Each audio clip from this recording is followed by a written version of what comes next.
দুর্জয় বন্ধু মুন্নাকে ছাত্রলীগের ট্যাগ দিয়ে পুলিশে ধরিয়ে দিয়ে তরুণীকে ধর্ষণ করে। সেখানে বন্ধু ছাত্রদল নেতা ফয়সাল আহমেদ দুর্জয়ের সঙ্গে দেখা হলে তার সহযোগিতায় উপজেলার বিরশি রংধনু রিসোর্টে ওঠেন। ধর্ষণের অভিযোগে দুর্জয়কে আটক করে।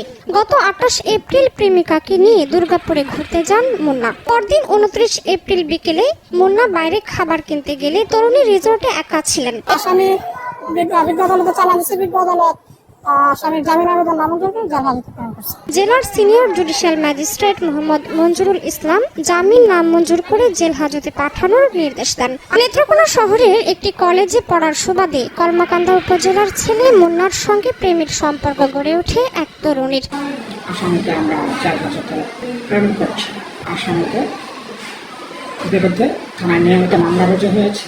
ওই মামলায় বুধবার দুপুরে অভিযুক্তকে আদালতে সোপর্দ করলে এই ঘটনায় রাতে তরুণী নিজেই বাদী হয়ে থানায় মামলা করেন। আটক মুন্নাকেও আদালতে চালান করে পুলিশ।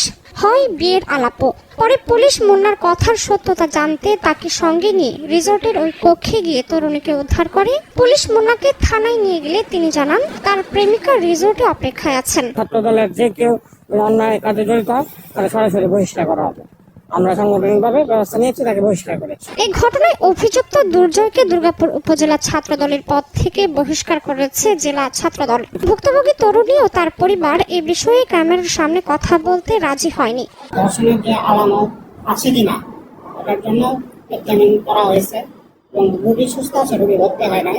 এদিকে ধর্ষণের শিকার ওই তরুণীর ডাক্তারি পরীক্ষা সম্পন্ন হয়েছে।